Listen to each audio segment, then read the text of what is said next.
మాతృదేవోభవ. నిదురపొమ్మన్నను నిముషము కూడా నిదురపోది ప్రేమ నిత్యమీ ప్రేమ. చెదరిపోయిన వేళ శిశువు గుండెలకు చెమ్మగిల్లిన కళ్ళు చేర్చుని ప్రేమ. కదిలించుని ప్రేమ కదలది ప్రేమ. కన్నీరు తొలగించు కన్నీటి ప్రేమ.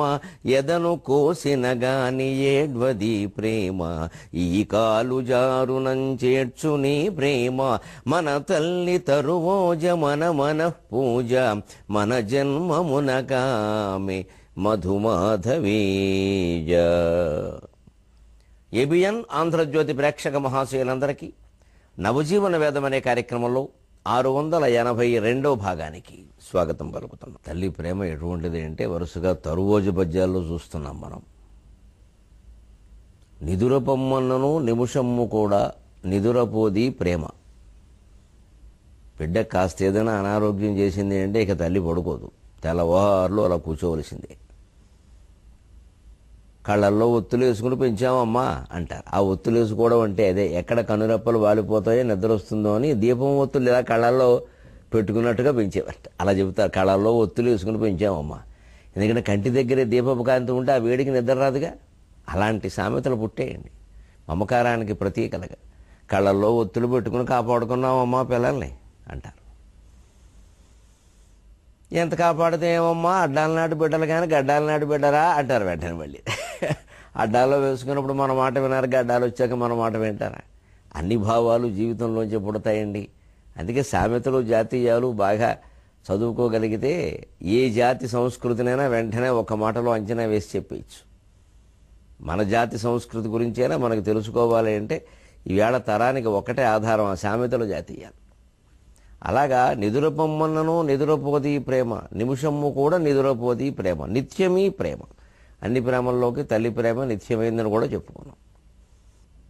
నిత్యమీ ప్రేమ. శంకరాచార్య స్వామి కూడా అంటారు, గుపుత్రోజాయేత క్వచిదపి కుమాతానభవతి అంటారు.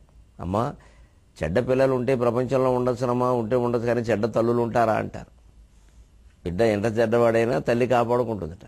అలాగా మత్సమో పాతకీ నాస్తి తోత్సమా పాపఘ్నీనహి అంటారు. నాకంటే పాపాత్ముడు లేడు, నీకంటే జాలి కలిగినటువంటి తల్లి లేదు, అందుకని ఇది ఎంత నీకు తెలుసును, ఏవం జ్ఞాత్వా మహాదేవి యథాయోగ్యం తథాకురు అంటారు. ఇవన్నీ నీకు తెలుసును కాబట్టి ఇక ఎలా వీలైతే అలా చేయవమ్మా, నీ దయా నా ప్రాప్తం అంటారు. నిజంగా ఆ ప్రార్థన అలా చేయగలిగితే భగవంతుడు కరుణించకపోవడం అనే సమస్య ఉండదండి. శంకరాచార్య సాహిత్యం, వివేకానందుని మాటలు అలా ఉంటాయి. చిత్తశుద్ధి పొందాలి అంటే శంకరాచార్య సాహిత్యం, చైతన్యం పొందాలి అంటే వివేకానందుని సాహిత్యం, ఆ రెండు చాలు. అలాగా నిదురపొమ్మన్నను నిమిషము కూడా నిదురపోది ప్రేమ నిత్యమీ ప్రేమ. చెదరిపోయిన వేళ శిశువు గుండెలకు చెమ్మగిల్లిన కళ్ళు చేర్చుని ప్రేమ.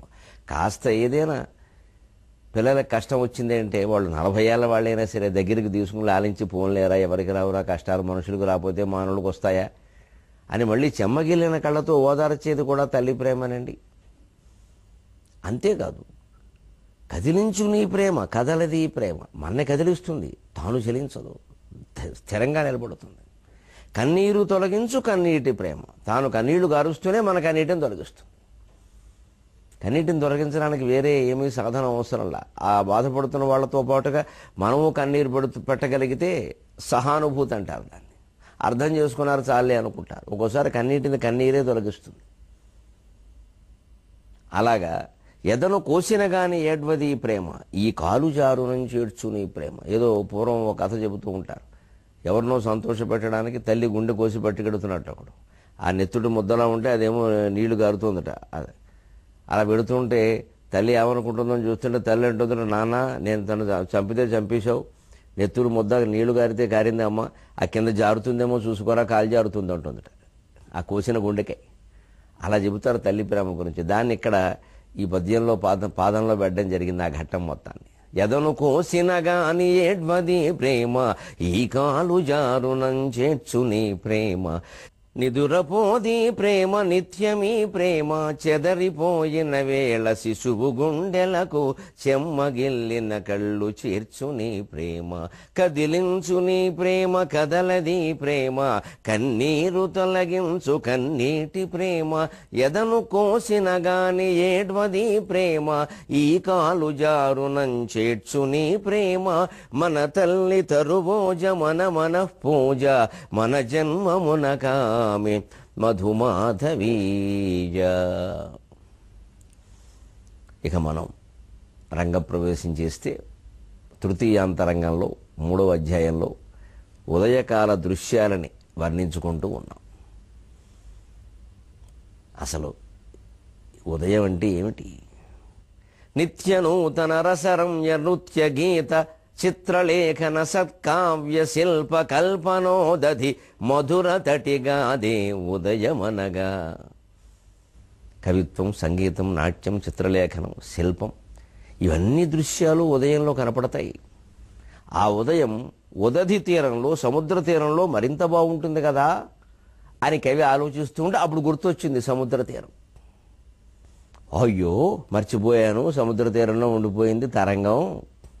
2 రోజులుగా నాకేవో కథలన్నీ చెబుతోంది. ఎన్ని కథలు చెప్పిందో, దశావతారాలు చెప్పింది, రామాయణ భారత యుద్ధాలు చెప్పింది, తాను స్వయంగా తపస్సు చేసింది, పర్యావరణాన్ని గురించి చెప్పింది, జీవహింస గురించి చెప్పింది, క్రీస్తుని గురించి చెప్పింది, ప్రవక్తన గురించి చెప్పింది, కాళిదాసు గురించి, కావ్యహోమం గురించి, గుప్తుల కాలాన్ని గురించి, స్వర్ణయుగాన్ని గురించి, అందులో మళ్ళీ ఉండే ఇబ్బందుల గురించి ఎన్ని చెప్పింది, ఎన్ని విద్యలు ప్రదర్శించింది, నా ఊళ్ళో తపస్సు చేసింది, నమాజు చేసింది.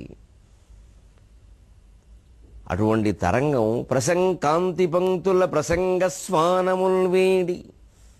ఆ తరంగపు మాటల్లో పరవశించిపోతున్నాను కదా, అటువంటి అవకాశం నేను వదులుకుంటే ఎలాగా అని ఇప్పటికే ఆలస్యం అవుతోంది. అందుకని బహుశా కోపం వచ్చేసి ఉంటుంది ఈ పాటికి చిన్నపిల్లకి. మా నాన్న ఇంకా ఆఫీసు నుంచి వస్తానన్నాడు, రాలేదు, నేను గుమ్మంలో కూర్చొని చూస్తున్నాను, ఇంకా రాలేదు అని బొంగమూది పెట్టుకున్నట్టుగా ఈ పాటికి కోపం తెచ్చుకునే ఉంటుంది నా మీద అని. అక్కడికి వెళ్ళేసరికి ఏం జరిగిందంటే, అయ్యనదనుకున్న ఎంత పని, అయ్యనదనుకున్న ఎంత పని, ఇంతటి ఎర్రని కాంతి ఎన్నడుంగనము సముద్ర తీరమున కాదది బలరవి ప్రతాపమున్. అయ్యనదనుకున్న ఎంత పని. ఈ కవి 40 ఏళ్ళు పైగా ఉన్నటువంటి ఈ కవి ఆ తరంగం ఏమనుకుంటుందో కోపం వచ్చేసిందేమో. మనుషులనైతే బతిమాలుతాం, తరంగాన్ని ఎలా బతిమాలాలి అనుకుంటూ పరిగెత్తుకుంటూ అక్కడికి వెళ్ళేసరికి అయ్యన్నది అనుకున్న ఎంత పని అనుకున్నంత అయింది. దాని కోపం వచ్చిందనడానికి సూచన ఏమిటంటే, ఇంతటి ఎర్రని కాంతి ఎన్నడుంగనము సముద్ర తీరమున. సముద్ర తీరంలో ఎప్పుడూ ఇలా ఎర్రటి కాంతి వ్యాపించడం చూడలేదు. ఈ తరంగం కళ్ళల్లోంచి వస్తున్న ఎర్రజీరల కాంతి ఏది కాదది బలరవి ప్రతాపమున్. చూస్తుంటే అర్థమైపోతోంది అది బాలసూర్యుని కాంతి కూడా కాదు. ఎందుకంటే ఈ రంగు, ఈ ప్రభావం వేరుగా ఉన్నాయి. ఎలా ఉన్నాయి? తరంగం కోపం ఎలా ఉందట, అచ్చ తెలుగు పద్యమున ఆంగ్ల పదములు రాలినట్లు. అచ్చ తెలుగు పద్యమున ఆంగ్ల పదములు రాలినట్లు, మేల్పచ్చని పెండ్లి పందిటికి భార్గవరాముడు వచ్చినట్లు. అచ్చ తెలుగు పద్యమున ఆంగ్ల పదములు రాలినట్లు, మేల్పచ్చని పెండ్లి పందిటికి భార్గవరాముడు వచ్చినట్లు. ఈ పిచ్చుక గూటి ఎందు కనిపించు తరంగపు కన్నులందు, ఈ పిచ్చుక గూటి ఎందు కనిపించు తరంగపు కన్నులందు, తామచ్చుబడిన్ పలాశ కుసుమములు తాల్చని పరిజాతము. ఈ పిచ్చుక గూటి ఎందు కనిపించు తరంగపు కన్నులందు, తామచ్చుబడిన్ పలాశ కుసుమములు తాల్చని పారిజాతములు. కవికి కావ్యాలలో కోపగించడానికి సంబంధించిన అనేక ఘట్టాలు గుర్తొచ్చేస్తున్నాయి. అందుకే ఇలా మాట్లాడుతున్నాడు. అచ్చ తెలుగు పద్యమున ఆంగ్ల పదములు తూలినట్లు. మనమంతా గ్రహించాల్సిన విషయం, వీళ్ళ ఒక్క తెలుగువాడైనా గుండెల మీద చెయ్యి వేసుకుని నేను ఆంగ్ల పదం లేకుండా మాట్లాడగలను అని చెప్పగలడా? చెప్పగలిగితే నమస్కారం. అలవాటు పడిపోయామనో, మానుకోలేమనో, తప్పదండి అనో ఆధునికతనో ఏదో ఒక రకంగానండి. పోనీ తప్పనిసరైన పదాలు కొన్ని ఉంటాయి. ఇప్పుడు రైలు అనడానికి ప్రత్యేకం పదం కనిపెట్టక్కల. రైలు బండి అంటే అది తెలుగే, దానికి బండి చేరిస్తే చాలు. పోనీ రైలు అన్నా పర్వాలేదు. ఇప్పుడు బస్సు అనడానికి ఏదో చతుశ్చక్ర యానము అని కనిపెట్టకల, బస్సు అంటే చాలు. కానీ మనకి ఉన్న వాటికి అమ్మ నాన్న గది, నీళ్ల గది, వంటగది, ముందు గది, వెనక గది, పని మనిషి, వంటశాల, ఇలాంటి వాటికి కూడా మనం ఇంగ్లీషు వాడాలా? అన్నిటికీ వాడుతున్నాం మనం. అవసరం ఉందా లేదా? అత్యవసరమైతే తప్ప ఆంగ్ల పదం వాడద్దు. ఒకవేళ పొరపాటున ఆంగ్ల పదం ఏదైనా 103 వస్తే వెనక్కి వచ్చి సరి చేసుకుని మళ్ళీ తెలుగు పదం వాడదాం అని నియమం పెట్టుకుంటే ఎందుకు చేయలేమండి? తమిళం వాళ్ళు ఆ నియమం పెట్టుకుని చేయట్లేదండి. వాళ్ళు వాడతారండి అలాగా. ఎంత పట్టుదలగా వాళ్ళ భాషను వాళ్ళు కాపాడుకుంటున్నారండి. తమిళంలో ఆకాశవాణిలో రోజు ఓ కార్యక్రమం ప్రసారం అవుతుందండి, 15 నిమిషాల పాటు. ఇప్పటికీ 40-50 ఏళ్ళుగా కొనసాగుతోందండి. సాయంత్రం పూట ఒక పావు గంట ఒక ఇద్దరు మేధావులు కూర్చుని, భాషకు సంబంధించిన మేధావులు ఇద్దరు కూర్చుని చెప్తారు. వాళ్ళు ఏమిటంటే, ఆ రోజు దినపత్రికల్లో ఎక్కడెక్కడ తమిళ పదాలకి బదులు ఇంగ్లీష్ పదాలు వచ్చాయో పట్టుకుని వాటికి తమిళ పదం ఏం వాడాలో సూచిస్తారు. మళ్ళీ సూచిస్తారు. మర్నాడు నుంచి తమిళ పత్రికల్లో ఎక్కడైనా సరే ఆంగ్ల పదం వాడడానికి వెళ్ళి తమిళ పదం రావాల్సిందే. అంత పట్టుదలగా వాళ్ళు ఉండబట్టే ప్రాచీన భాషకు సైతం అందరికంటే ముందు హోదా వాళ్ళు సంపాదించగలిగారు. మనం ఇప్పటికి నిరూపించుకోలేని స్థితిలోనే ఉన్నా. పోనీ నిరూపించుకోలేం కాబట్టి వదిలేద్దాం, ఆ విషయం ఎందుకు వచ్చింది, ఆధునికంగా మన భాషను కాపాడుకుందామని లేదు. అలాగూ లేక ఇలాగూ లేక ఉభయభ్రష్టత్వం కింద తయారైంది. అసలే భారతీయులకి, అందున తెలుగు వాళ్ళకి ఈ ఆత్మాభిమానాలు, పౌరుషాలు బాగా తగ్గిపోయాయండి. ఏదో నడుస్తోంది, నడవని అంతే. ఎలా మాట్లాడితే ఏముంది, ఏం చేస్తే ఏముంది. ఆ పట్టుదల పెంచుకుంటే తప్ప భాష నిలబడదండి. అచ్చతెలుగు పద్యమున ఆంగ్ల పదములు తూలినట్లు. అందుకే కవి ఏమంటున్నాడంటే వ్యంగ్యంగా, తరంగం కోపం ఎలా ఉందంటే అచ్చతెలుగు పద్యంలో కూడా ఆంగ్ల పదాలు వాడినట్టుగా ఉంది. ఏదో అమ్మవారి మీద పద్యం రాయాలండి. దయ్యతో బ్రోవుమటంచు వేడదను అనేదో ఉంటే పర్వాలేదు. ప్లీజ్ అమ్మా నన్ను బ్రోవుమమ్మ జనని. ప్లీజ్ అమ్మ ఏమిటండి దరిద్రం? అమ్మవారి మీద పద్యం ఏమిటి? ప్లీజ్ అమ్మ ఏమిటండి? ఆధునికత అంటే ఇది కాదు. ఆధునికత అంటే ఏదంటే, ఉదాహరణ చెబుతాను, బాగా అర్థమవుతుంది. ఆధునికంగా ఇంగ్లీష్ పదాలు మరోటో వాడక తప్పని పరిస్థితి ఎక్కడొస్తుందంటే జాషువా గారు ప్రయోగిస్తాడు. ఆశల్యప్పుదిరిప్పుడున్ గురులు ముందాకాశ సింహాసనాధ్యాసీనత్వము సంఘటింతును ఇది నిక్కంబంచు. ఈ బీసీ నాటి పురాణ గాథలు ఋషావేశంబు తగ్గించు. మా దాసత్వంబు స్థిరీకరించడు పరంధావంబు మాకేటికిన్. ఇవేవో ఆశలు చెబుతారు పెద్ద పెద్ద వాళ్ళందరూ. నువ్వన్నీ ఇక్కడ నీ పనులు, నీ కేటాయించిన పనులని నువ్వు చేయవయ్యా, నీకు స్వర్గంలో ఏదో ఆధిపత్యం వస్తుంది, స్వధర్మం నిర్వహించడం వల్ల నీకు పుణ్యలోకాలు వస్తాయని చెబుతారు. ఇక్కడ మేము బానిసలమే, అక్కడ మా బానిసలమే, ఎందుకు వచ్చింది గొడవ అన్నాడు. ఆ భావం అలా అట్టి పెట్టండి. అది చాలా గొప్ప భావం. అది బీసీ నాటి పురాణ గాథలోని మహానుభావుడు, మహాకవి, భారత కోకిల, కవి కోకిల ప్రాశస్థానంలో పెట్టి వాడాడు. సరిగ్గా ఆశలు చెప్పుదిరిప్పుడు గొర్రెలు సింహాసనాధ్యాసీనత్వం అని 2వ పాదంలో వచ్చినందుకు 3వ పాదంలో బీసీ సరిగ్గా సరిపోయింది. అక్కడ బీసీకి బదులు క్రీస్తు పూర్వం అని వాడితే అర్థం రాదు. ఈ మామూలుగా మాటల్లో వస్తుంది. అది ఆధునిక ప్రయోగాన్ని పట్టుకోవడం తప్పదు. అది కంప్యూటర్ అంటే కంప్యూటరే, దానికి ఏదో గణాంకములు కనిపెట్టేయడం అది అనవసరం. కంప్యూటర్ తెలుగులో చేసేసుకుంటే అయిపోయాయి. అంత బాగా ప్రసిద్ధములైపోయిన వాటిని మనం పనిగట్టుకుని పదాల కింద మారిస్తే, ఏ సంస్కృతంలోకి తీసుకెళ్ళి ఏదో పట్టుకొచ్చేస్తే అది జనంలోకి వెళ్ళకపోగా పిచ్చి పదం కింద మిగులుతుంది. తెలుగు మాధ్యమం పుస్తకాలు ప్రచురించే వాళ్ళు చాలా భాగం ఇలా చేయడం వల్ల తెలుగు మాధ్యమం జనంలోకి వెళ్ళలేదు. ఇంగ్లీష్ మాధ్యమం సుఖం అనే మాట వచ్చింది. పదాలు చేసినా ఎలా చేయాలి, ఇంజనీరింగ్ అనేదానికి ఒక పత్రిక వారు చేశారు. యంత్ర విద్య అన్నారు. మంచి బాగుంది, అలా ఉండాలి తెలుగు. యంత్ర విద్య సుఖంగా ఉంది, తెలిసిపోతుంది యంత్ర విద్య. అది మెడిసిన్కి ఎలాగో వైద్యం అనేది ఉండనే ఉంది, చేయక్కర్లేదు, అది వాడితే చాలు. మనం వాడం కదా, మెడికల్ అంటాం, మెడిసిన్ ఎంట్రన్స్ అంటాం. వైద్యం ప్రవేశ పరీక్షను ఎందుకు వాడలేమండి? ఎందుకు మెడికల్ ఎంట్రన్స్ అనాలి? అలా అలవాటు చేసుకుంటే సరిపోతుంది. ఆ పట్టుదల ఉండాలి మనుషులు. లేకపోతే ఇవాళ చూస్తున్నాం ఎక్కడ ఎవరు మాట్లాడిన అంతా కలగపులగమే. అసలే భాషలో ఇదివరకే సంస్కృతం రకరకాల పదాలు కలిసిపోయాయి ముర్రో అంటే ఇప్పుడు మళ్ళీ ఇంగ్లీషు, ఉర్దూ, హిందీ అన్నీ చేరిపోయాయి. ఇంకా ఇలా కలగాపులగం చేయొద్దని చెప్పడానికి కవి ప్రయోగం వాడాడు. అచ్చ తెలుగు పద్యమున ఆంగ్ల పదములు తోలినట్లు మేల్పచ్చని పెండ్లి పందిటికి భార్గవరాముడు వచ్చినట్లు. సీతాకళ్యాణం సుఖంగా జరిగింది, ఆనందంగా ఉందంటే అప్పుడు వచ్చాడు గొడవలు వేసుకుని పెద్ద మనిషి. ఏది ఈ ధనుస్సును ఎవరు పెద్ద గొడవ పెట్టేశాడు. అంచేతను ఎంత శుభకార్యం జరుగుతుంది, ఎంత శుభంగా ముగిసింది అనుకున్నా చివరి వరకు అయ్యే వరకు అయింది అనుకోవడానికి వీల్లేదు.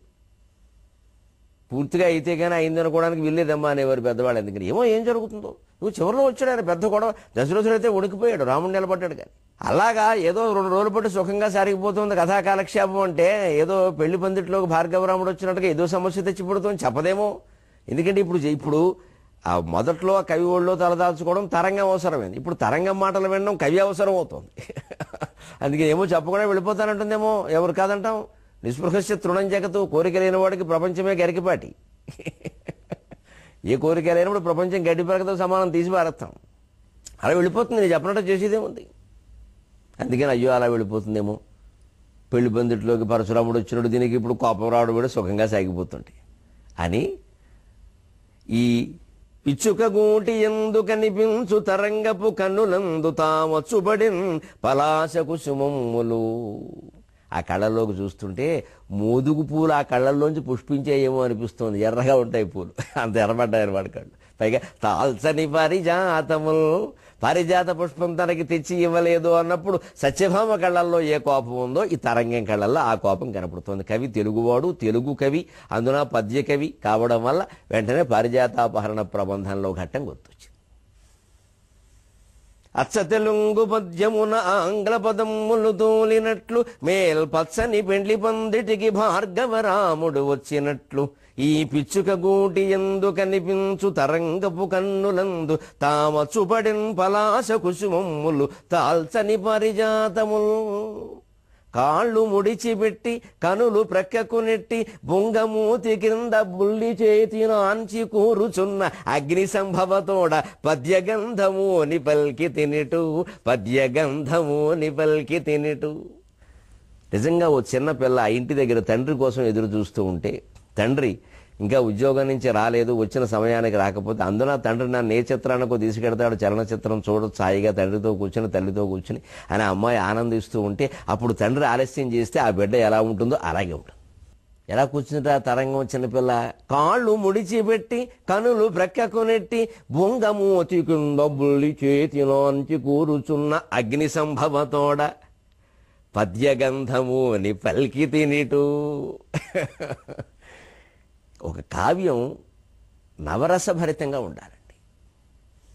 ఇందులో వాత్సల్యం ఉంది, హాస్యం ఉంది, అనేక రకాలు ఉన్నాయి.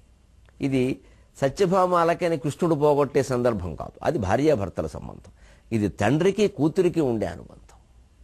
అందుకే కాళ్ళు ముడిచిపెట్టి కళ్ళు పక్కకి రెట్టి రోజు ఇంతే. అసలు మీ తెలుగు వాళ్ళకి ఆలస్యం ఓకే, ఎప్పుడు ఏ సభకి సమయానికి రారు. పైగా ఏమో జనం రావట్లేదు అంటారు, జనమేమో మీరు రావట్లేదు అంటారు. ఎప్పటికీ బుద్ధి రాదు మీకు. ఇవన్నీ ఉన్నాయి అమ్మాయి భావాలు, మనందరికీ రేవు. మన వాళ్ళు ఇలాగే ఉంటారు. విచిత్రం ఏమిటంటే నేను ఈ మధ్యలో చూస్తున్నాను అమెరికాలో కూడా అక్కడ ఎలా తయారవుతున్నారు. మొదట్లో 2001-2 ప్రాంతాల్లో వెళ్ళినప్పుడు వాళ్ళ క్రమశిక్షణకి నేను ఆశ్చర్యపోయి మన వాళ్ళ క్రమశిక్షణ కూడా నేను ఆశ్చర్యపోయాను. పోలే వాళ్ళ నుంచి మంచి నేర్చుకున్నారు, మన వాళ్ళు బాగానే ఉంది. మన వాళ్ళు చాలా గొప్ప వాళ్ళండి. ఏం నేర్చుకోకపోగా మంది వాళ్ళకి అంటించేస్తారు. అమెరికా వాళ్ళకి కూడా అలా అనవసరం అంత కష్టపడి పని చేయకూడదా అని చెప్పేస్తారు. మా దగ్గర ఎవరు చేయరు, వాళ్ళకి నేర్పిస్తారు. అంటారు వాళ్ళు కూడా. మన వాళ్ళు తక్కువ వాళ్ళు కదండి. ఏ దేశం ఎగినా ఎందుకు కాయలడినా మన బుద్ధి. అందుకే నేను ఈ మధ్య పెడుతున్నప్పుడు 3-4 చోట్ల చూసి ఆ మొత్తం మీద మనవాళ్ళారా పుట్టుకతో వచ్చిన లక్షణం అన్నారు అనుకున్నాను నేను. ఆలస్యంగా మొదలవడం, ఆలస్యంగా రావడం, వీళ్ళు రారని వాళ్ళు రారు, వాళ్ళు రారని వీళ్ళు రారు. వాళ్ళ గొడవ మనకెందుకు, మనం వెళదామనే ధోరణే ఉండాలండి. ఎప్పుడూ ప్రపంచంలో వ్యక్తి బాగుండాలన్నా, సమాజం బాగుండాలన్నా ఉండవలసిన వ్యవస్థ ఇంతే. మనం ఒక్కడో ప్లాస్టిక్ సంచులు వాడకపోతే అయిపోతుంది ఏమిటి అనుకోకూడదు. మనం వాడకుండా ఉంటే నష్టం ఏమిటి? ఇప్పుడు అంత ప్రపంచం అంతా వచ్చి మేము ఎవరూ ప్లాస్టిక్ సంచులు వాడట్లేదండి, మీరు కూడా వాడకండి అని చెప్పాలా బొట్టు పెట్టి? అప్పుడు మొదలెడతాము మనం. అందరూ అలాగే అనుకుంటున్నారు. ఖచ్చితంగా ప్లాస్టిక్ సంచిలో పదార్థం నా ఇంట్లో ఉండద్దు, అవసరమైతే ఆ పదార్థమే వాడడం మానేస్తా అన్నంత పట్టుదల ఉండాలి. అప్పుడు కనీసం తగ్గిపోతాయి, బాగా తగ్గిపోతాయి. అబ్బే అవేవో అసలు వస్త్రాభరణాల కంటే ఎక్కువైపోయినాయి. ఇలాంటి వచ్చినప్పుడు మనం మెట్ట వేదాంతం మాట్లాడతాం. మెట్ట వేదాంతం అంటే అమలకాని వేదాంతం. అందరూ అనుకుంటే కానీ అందరంటే ఎంతమంది? 1,50,232 అంకేమిటి? అందరంటే లెక్క ఏమిటి? పని చేయడం ఇష్టం లేనప్పుడు ఎగ్గొట్ట తలుచుకున్నప్పుడు చెప్పే మాటలండి ఇవి. ఇలా ఉండడం వల్లే మనం అభివృద్ధి చెందాలి, అనేక రంగాల్లో అభివృద్ధి చెందడాలి, అనేక రంగాల్లో. మాల్టా అని ఒక చిన్న దేశం ఉందండి. మాల్టా ఒక చిన్న దేశం, 5 లక్షల మంది ఆ దేశంలో జనాభా. వాళ్ళకి ఒలింపిక్ క్రీడల్లో బహుమతులు ఇప్పటికీ 32 మొన్న 33 వచ్చాయి ఒలింపిక్ క్రీడల్లో. మనకి మొదటి నుంచి ఇప్పటి వరకు ఒలింపిక్ ఏర్పడిన నుంచి ఇప్పటి వరకు వచ్చిన మొత్తం బహుమతులు కలిపితే 26. వాళ్ళకంటే వెనకబడి ఉన్నాం. నోబెల్ బహుమతులు అమెరికా జనాభా మన దాంట్లో వాళ్ళది 30 కోట్ల మంది, 180 కోట్లు, 4వ వంతు లేదు. కానీ అమెరికన్ శాస్త్రవేత్తలకు నోబెల్ బహుమతులు 200 వచ్చాయి ఇప్పటికి. మనకి మన వాళ్ళు కాని వాళ్ళు, విదేశాల్లో స్థిరపడిన వాళ్ళు, భారతీయ సంతతి అని చెప్పుకోదగిన వాళ్ళు అన్నీ కలిపితే కూడా ఈ వేళ్ళు దాటవు. ఇంకా మళ్ళీ కాలివేళ్ళు అవసరం లేదు, ఈ వేళ్ళు చాలు, 10 లోపే, 7-8 లోపే. దీనికి అంతటికీ మనం ఒక వ్యాఖ్యానంతో సరిపెట్టేస్తాం. వాళ్ళు అమెరికా వాళ్ళు ఎప్పుడు వాళ్ళకే ఇచ్చుకుంటారండి. ఎంత తేలిగ్గా మాట్లాడేస్తారో ఈ మాట, తప్పించుకోవడానికండి. ఎందుకంటే మనకు నోబెల్ బహుమతులు ముఖ్యం కాదు. నోబెల్ బహుమతి తెచ్చుకోదగినటువంటి శాస్త్రవేత్త కాదగిన కుర్రాడు ఇంటర్మీడియట్లో వాడికి ఆ ప్రతిభ చూపించినా సరే వాడిని సాఫ్ట్వేర్లోకి పంపించిన లేక 2 లక్షల జీతం ఇప్పిస్తాం మనం. అందుకని వాడిని శాస్త్రజ్ఞులు పరిశోధన కోసం ఒప్పుకోం మనం. ఎందుకంటే ఇవన్నీ పని లేక గొట్టాలో గొడుగులోను కళ్ళు పోతాయమ్మా. సాఫ్ట్వేర్లో చేరిపో, 2 లక్షలు తీసుకో, అమెరికాలో కూర్చో, మమ్మల్ని కూడా తీసుకెళ్ళి అక్కడ కూర్చోబెట్టాయి, ఒక 6 నెలలు ఉంటాం, డైపర్లు మారుస్తాం, అంతే. అంటే విద్యార్థుల ప్రతిభను చంపేయడమే. లేదమ్మా నాకు శాస్త్రవేత్త కావాలి, ఎందుకులా శాస్త్రవేత్త పని లేక శాస్త్రవేత్త వేదవేత్తను పని వద్దమ్మా, వేదవేత్త వద్దు, శాస్త్రవేత్త వద్దు, ఇలాగే మనం ఆలోచిస్తాం. అందుకే మనకు నోబెల్ బహుమతులు ఎందుకు వస్తాయి? ఊళ్ళో పంచాయతీలు పెట్టే కబడ్డీ బహుమతులు కూడా రావు. పట్టుదల ఉండాల్సింది అక్కడండి ఖచ్చితంగా. ఎందుకు జరుగుతోంది? సామాజిక బాధ్యత, సామూహిక భావన, సామాజిక బాధ్యత. ప్రతి ఇంటి ముందు రాసి పెట్టుకోవాలండి. సామూహిక భావన, సామాజిక బాధ్యత. సమూహం గురించి ఆలోచిద్దాం, మన గురించి కాదు ఎంతసేపు. అలాగే సామాజిక బాధ్యత, అప్పుడు ఖచ్చితంగా బాగుంటుంది. లేదా స్వచ్ఛ భారత్ కూడా విఫలమైపోతుంది. ప్రధానమంత్రి గారు ఒక్కరు అనుకుంటే ఏమవుతుందండి? ప్రజల స్పందన లేనప్పుడు. 16 ఏళ్లుగా దీక్ష చేస్తున్నటువంటి ఒక అమ్మాయి ముక్కు గొట్టం పెట్టు బతికిస్తున్నారండి ఆ అమ్మాయి, లేకపోతే ఎప్పుడో చనిపోయేది. బలవంతంగా బతికిస్తున్నారు. పైకి అంత తెగించింది ఆవిడ. ఈరోజు షర్మిల, మణిపూర్ 16 ఏళ్లుగా ఒక క్రూరమైన చట్టాన్ని రద్దు చేయించడానికి, ప్రజల స్వాతంత్ర ప్రాథమిక హక్కు, ప్రజలకు బతకడం అనే ప్రాథమిక హక్కుని కాపాడడానికి. దానికి రాజ్యాంగపరంగా సైన్యపరంగా కొన్ని ఇబ్బందులు ఉండొచ్చు, అది వేరే విషయం. కానీ ఆ అమ్మాయి అన్నేళ్లుగా చేస్తుంటే ఇప్పుడు మానేసి నేను రాజకీయాల్లోకి వస్తానంటుంది ఆవిడ. పెళ్లి చేసుకుంటాను, ఎందుకు తెలుసా? ప్రజాస్పందన శూన్యం అండి, నా బతుకు పోగొట్టుకోవడం తప్పితే, నేను చచ్చిపోవడం తప్పితే చేసేదేం లేదు ఇక్కడ, నాకు బతకాలని ఉంది అందండి ఆ అమ్మాయి. పాపం 16 ఏళ్లుగా అమ్మాయి దీక్ష చేస్తున్నా అక్కడ వాళ్ళ ఊరికే నామమాత్ర స్పందనే. అవసరమైతే ఓ సభ పెట్టి ఆవిడకి సత్కారం చేస్తారు. సామాజికమైన విషయాలకి మన స్పందన తీవ్రంగా ఉండాలి. ఇంకోసారి ఇలాంటి జరగడానికి వీలు లేదు అన్నట్టుగా రావాలి ప్రజల్లో స్పందన. అవి ఆ ప్రజా చైతన్యాన్ని కలిగించడానికి ఈ ప్రవచనకర్త పడుతున్న పాటలన్నీ. లేకపోతే దేవుడు మహిమ వైభవం చెప్పుకుని ఏ పండగ వస్తే ఆ పండగను వర్ణించుకుంటూ కూర్చోవచ్చు. నేను కూడా హాయిగా, నా కాళ్ళకి దండాలు పెట్టేవాళ్ళు ఎక్కువ అవుతారు, నేను 4 ట్రస్టులు పెట్టి హాయిగా సంపాదించుకోవచ్చు, పెద్ద అధికారం చెలాయించవచ్చు. మా పిల్లలకి ఏం వేరే ఉద్యోగాలు అక్కల, ఇవి 4 అప్పగిస్తే అయిపోయాయి, చూసుకుంటారు సుఖంగా. సామాజిక చైతన్యం కలిగించకపోతే ఈ ప్రయత్నాలన్నీ వృధా. అది కావాలి. అందుకే నా కోపం రాగానే సరిగ్గా అది వర్ణించడం ఇదంతా ఎందుకు, బాధ్యత అంతే. అది చూద్దాం. ఇటు కాళ్ళు ముడిచిపెట్టి కనులు ప్రక్కకు పెట్టి బుల్లి చేతి కింద బొంగమూతి కింద బుల్లి చేతి నాంచి కూర్చున్న అగ్ని సంభవతోడు. అగ్ని సంభవ అని వాడాడు ఇక్కడ కవి కావాలని. అగ్నిహోత్రుని పుత్రుడు, అగ్నే రాపహ, అగ్ని నుంచేగా నీరు పుట్టింది. నిజంగా కోపం వచ్చింది కాబట్టి అగ్ని సంభవలాగే ఉంది.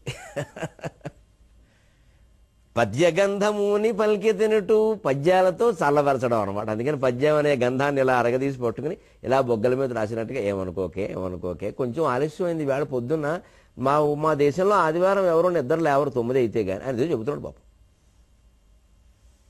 ఆ బతిమాడడం చూడండి ఎలా బతిమాలుతున్నాడు. వీచిక విశ్వకావ్య పదవీ రస సూచిక. నువ్వు ఇలా కోప్పడితే ఎలాగమ్మా కావ్యం ఆగిపోదు. వీచిక విశ్వకావ్య పదవీ రస సూచిక. నీదు చూపులు ఆసేచనక ప్రకాశములు, నీదు చూపులు ఆసేచనక ప్రకాశములు, చిందగజల్లునే క్రోధ బిందువులు. ఈ చిగురాకు కన్నులకు ఇంకను ఎర్రదనంబులేలని, ఈ చిగురాకు కన్నులకు ఇంకను ఎర్రదనంబులేలని, వేచితివమ్మ నా కొరకు వేయుము సైచద బాలశిక్షలన్, వేచితివమ్మ నా కొరకు వేయుము సైచద బాలశిక్షలన్.